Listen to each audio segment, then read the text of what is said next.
Hi, I'm Trisha from Equine Energetics, and I'm an animal communicator and healer. Have you ever wondered how animal communication works?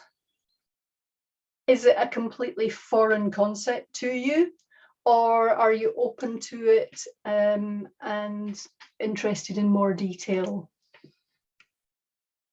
Well, first, what is animal communication? There are lots of different ways that people communicate with animals. It might be using words, and the animal can figure out what you want from the emotion and energy behind the words and the picture that they produce. It could be body language, so turning your body a certain way, starting or stopping. Traditional training methods are a way of communicating. Positive or negative reinforcement. So for instance, to convey, yes, I want you to do that, or no, I don't want you to do that. And newer methods like clicker training.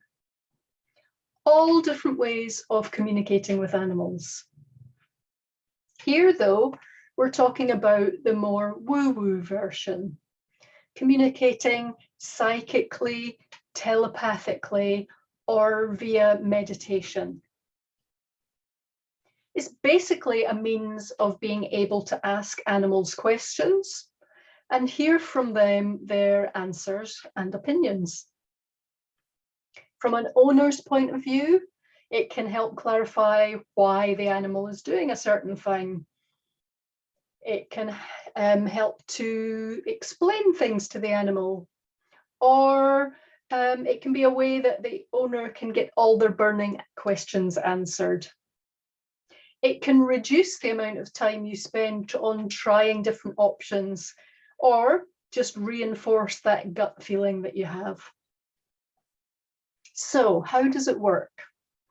There are two main steps. The first is making a connection. There are animal communicators who need to be in the physical presence of the animal, perhaps even touching it, right through to those of us who work remotely. Working from a distance might be in real time on the phone or using a platform like Zoom. Or like me, it might be making an energetic connection with a photograph of the animal. Some animal communicators have an open channel and hear streams of conversation from any animal they happen to be near. Others have to deliberately and methodically make or request a connection. For me, that means looking at a photo of the animal and then going into a meditative state. I visualize the animal, ask permission to connect with it, and that's how I ensure I'm connecting with the right animal.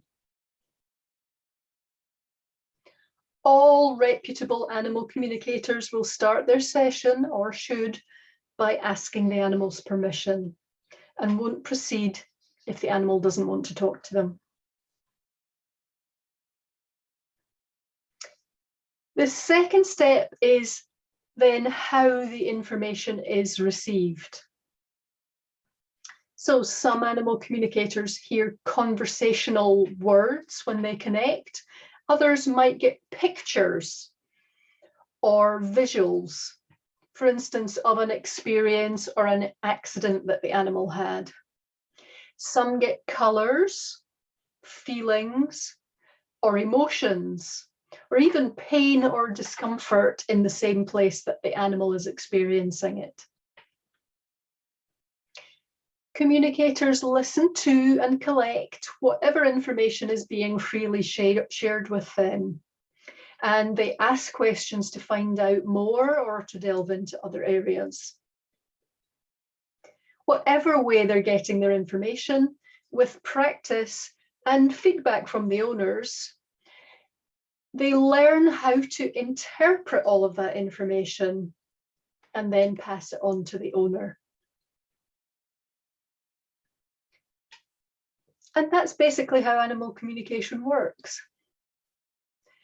For the majority of the animal communicators, that's it, i.e. they're asking your horse or pet questions and passing on the answers. For me personally, it goes a little bit deeper. My sessions expanded to include a variety of energetic balancing and healing. I found that by including those aspects, I'm able to help the animal and the human much more. I don't just give them some answers and leave them having to figure out how to implement their next steps. I've actually found that most of the time, helping the animal energetically actually tends to solve many of the issues that the owner was originally concerned about. So, how can you trust what comes up in an animal communication session? How do you know that it's accurate? I can only say that I have complete confidence in the information that I receive. Otherwise, I wouldn't be doing this. But in addition to that is the confirmation that I get from owners.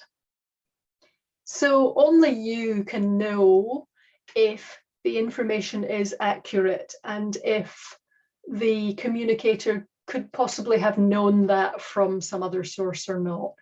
I can assure you that and I'm sure, if not all, then the vast majority of animal communicators do not go out scouring your social media or asking your friends questions about your horse or your animals to get an inside track on what it is you want to hear. It's done completely separately from that. Personally, I do most of my sessions blind. The only information I get up front is the photo and name of the horse. So when owners confirm things that I couldn't have known, it helps them to trust the rest of the reading too. And there are times when some information comes up that an owner wasn't expecting, and I'll cover that in another video. When it comes to what you can expect to learn in an animal communication session, I can only speak for my own. You'll find out how happy your horse or pet is, what's going on with their health or diet. For horses, whether their tack fits and whether they like their job. You'll also be able to ask as many questions as you like about why they're doing a certain thing, their likes and dislikes. And if you're having problems or something is about to change in their world, I can also explain things to them. So, are you still skeptical about animal communication and how it works? I'd love to hear your questions. Let me know in the comments if you're still unclear about how it works or what, how else I can help you understand how animal communication works. Keep connecting with your animals.